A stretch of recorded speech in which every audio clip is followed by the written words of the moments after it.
The Wounds of Betrayed Love, When One Stays Long After the Other Is Gone, by Scott Young, aka Sinfamous Gamer. Love in its truest form is vulnerability.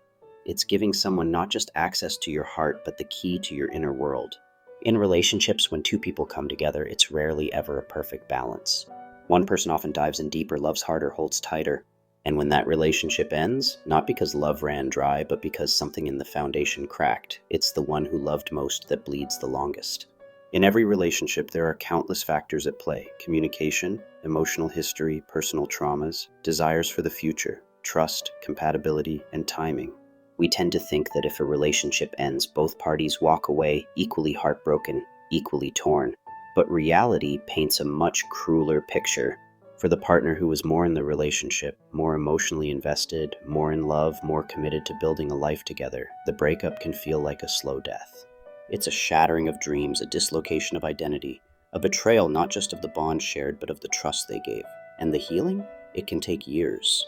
Psychologists and heartbroken poets alike agree. It often takes someone twice as long to heal from a relationship as the relationship lasted, if they truly gave their heart. So a 2-year relationship might require 4 years of rebuilding, unlearning, grieving. That's because love isn't just about presence, it's about roots. And the deeper the roots, the more painful the tear.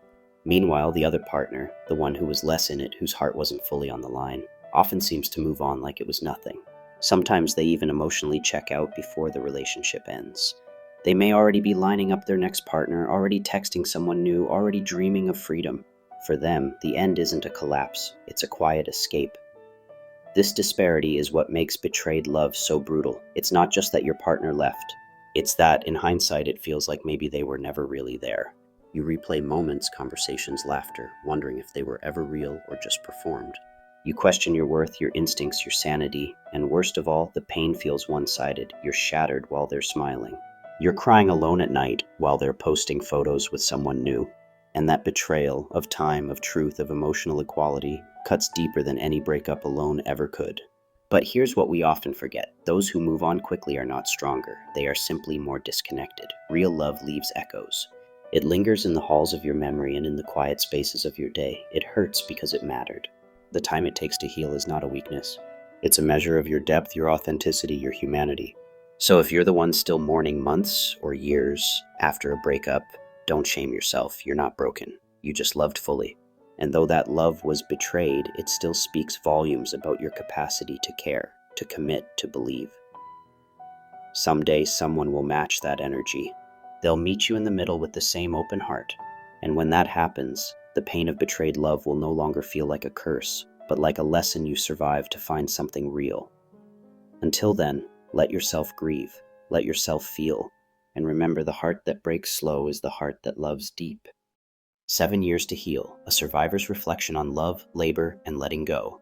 When people talk about breakups, they usually talk about heartbreak like it's a moment, a tear-filled goodbye, a slammed door, a final message.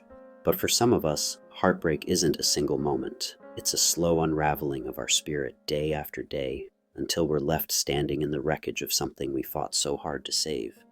I was with Stephanie for years. I gave her everything: my time, my energy, my heart. I worked, I cooked, I cleaned, I raised our kids. She went to college while I stayed grounded in survival. Every dollar I made went to the family. I didn't have a bank account, I didn't have a safety net, I didn't even have a space for myself. My life was about us. That was the only future I was building. But something shifted. Love became war. Fights 5 days a week, screaming matches in front of the kids. I was walking on eggshells while carrying the whole damn house on my back. And in the back of my mind, I started suspecting what I didn't want to believe: that her heart was no longer mine. When I found out she was sleeping with my friend Seth, it wasn't just betrayal, it was confirmation. She had already left the relationship emotionally, spiritually, sexually. I just hadn't gotten the memo yet. I was still fighting for a house that had already burned down, so I left. I packed what little pride I had left and I went to California, alone, broke, wrecked, not just because she cheated, not just because she made me the villain in a story where I was the one holding everything together, but because I had to face the truth. I had built a life around someone who never truly valued me. And that truth, that kind of betrayal, it doesn't just scar, it disorients. It took me almost 7 years to feel whole again, not to date, not to flirt, but to even consider the idea that someone could love me for real, that someone might show up for me the way I always showed up for others. 7 years of silence, of healing, of looking in the mirror and not recognizing the broken version of myself, of rebuilding my sense of worth piece by piece without the validation of a partner, of forgiving myself for not seeing the signs, of learning to trust myself again. I'm not bitter, I'm not angry anymore, I'm wiser, I'm stronger. And I know now that love isn't just about staying. Love is about mutual effort, shared sacrifice, respect, loyalty. You don't get to call it love when one person's drowning and the other's building a life raft with someone else. If you're reading this and you've been there, left behind, discarded, painted as the villain when all you did was give, know this: you're not alone, and you will heal. But don't rush it, don't fake it. Don't settle for halfway love just to fill a void. Take the time, do the work, rebuild. Because when you finally rise again, and you will, you'll know it was on your own terms. I did, and I'm never going back.